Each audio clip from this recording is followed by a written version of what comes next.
was staring at like his tip jar, right? If he's in retail. In the United States, it sounds like you're probably in Australia or the UK or something. In the US, it's common for like fast food kind of places to have a tip jar on the counter, right? And if the guy at retail was staring at the tip jar and never took his eyes off of it because he didn't think object permanence was true, we think there's something wrong with this guy.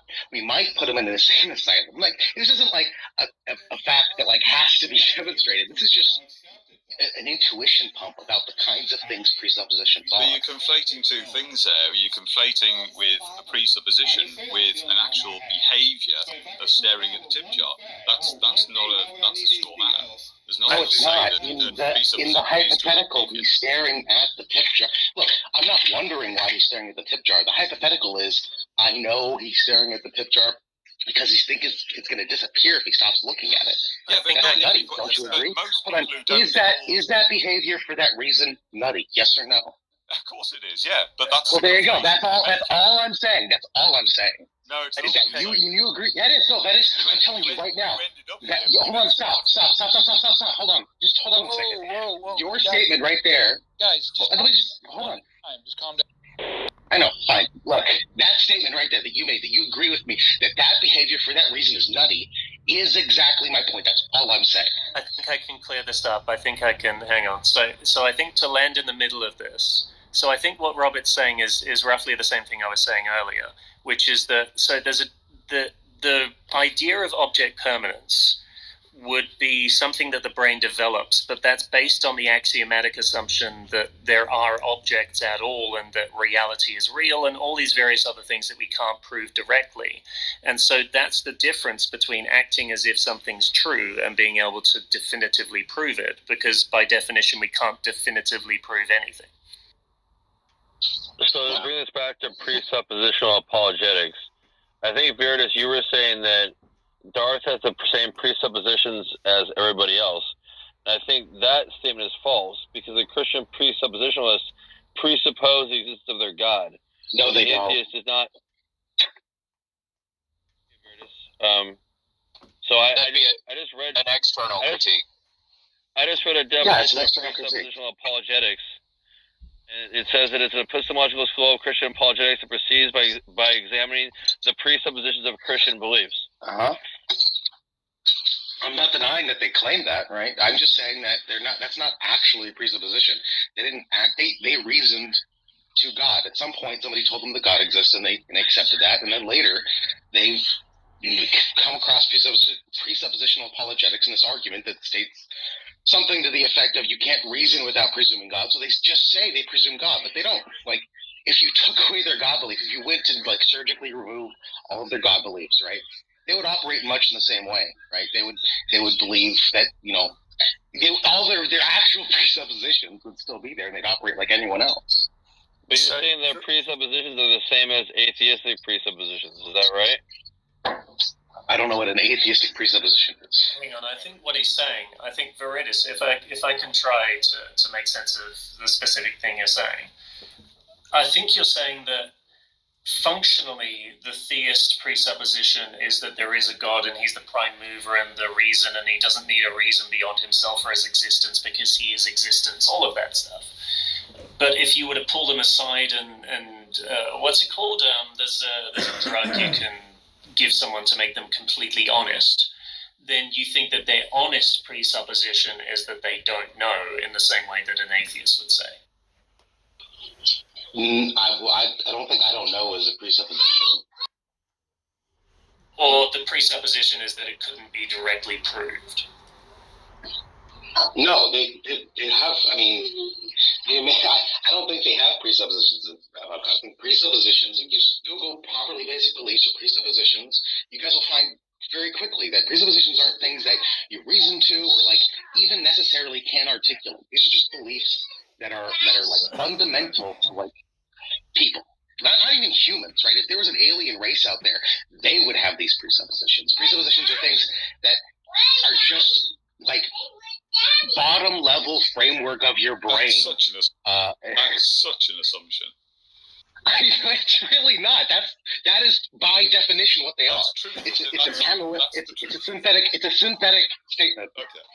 Okay. Just so you don't feel alone, I agree with Well, good, because you can look it up anywhere, and you'll show them right. Wikipedia, Stanford Encyclopedia of Philosophy, any of these things.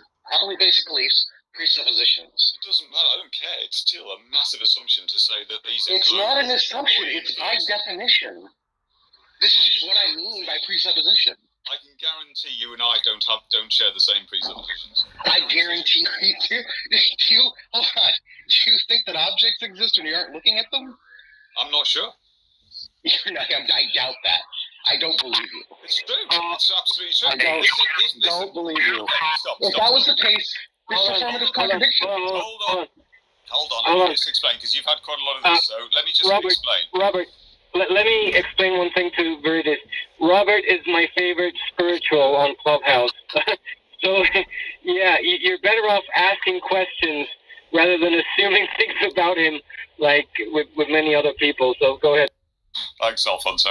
No, so this speaks to some extent to what Rory was saying, because the idea that the same presuppositions can be carried across the population of the universe, if you just said, or let's just stick to the world, across all cultures. I just think that is a huge assumption, and I can pretty much demonstrate it in this room by showing that I have different presuppositions than you do, Seth, which we've already discovered. And therefore, now hold on. But what I was railing against before was that the fact that I don't know. Right? So there's a fridge in my kitchen, and I'm not in the kitchen, right? Is it there? I'm assuming it's there, right? I am assuming it's there.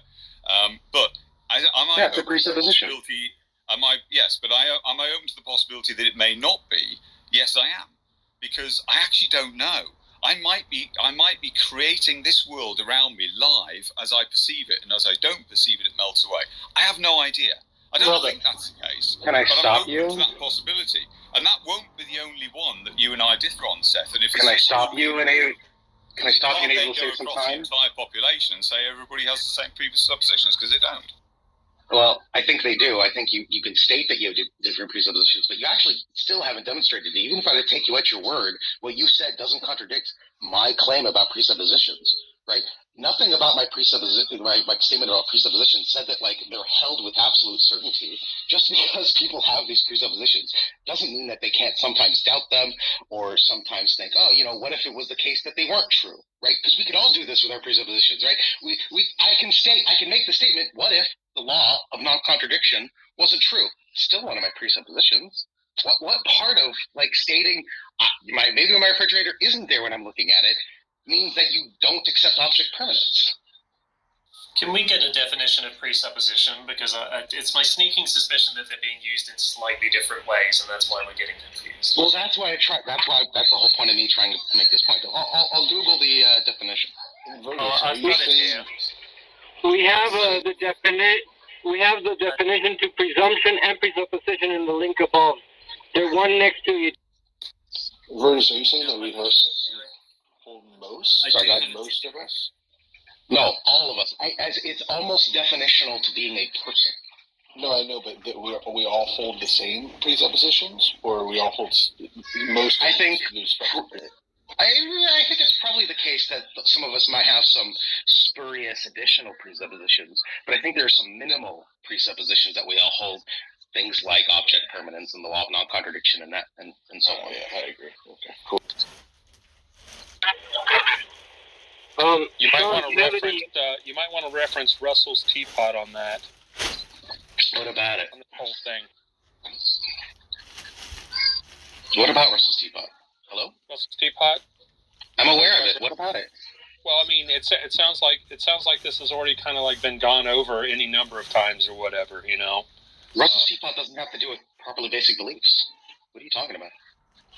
Well, it has to do with belief or whatever within the context of religion, of whether there is or is not a God. I mean, it's part of the atheist or whatever you want to call it, the whole field of kind of apologetics in that regard. So the atheist apologetics is counter apologetics, and Bertrand Russell's teapot doesn't. I don't think has anything to do Or with if you it. want to call it, or if you want even want to call it presuppositional apologetics. I mean, there's a you know, whatever you want to call it. What I'm doing is Split the counter apologetics. I don't know what you're doing. Split the difference. So I'm curious to see. So if I can get to the bottom of this might be interesting. So I don't know who wants to start. Robert Veritas. So here's my question. So at the bottom of everything, are we assuming that reality exists? Is that an assumption that we could safely make, or could we say that everything, including our thoughts, our experience of the universe, all of our perceptions, the fact that there even are perceptions, the fact that there's any reality whatsoever, is also an assumption? Another. I'm sorry, I didn't hear the end of Rory's question. What was the end of your question, Rory?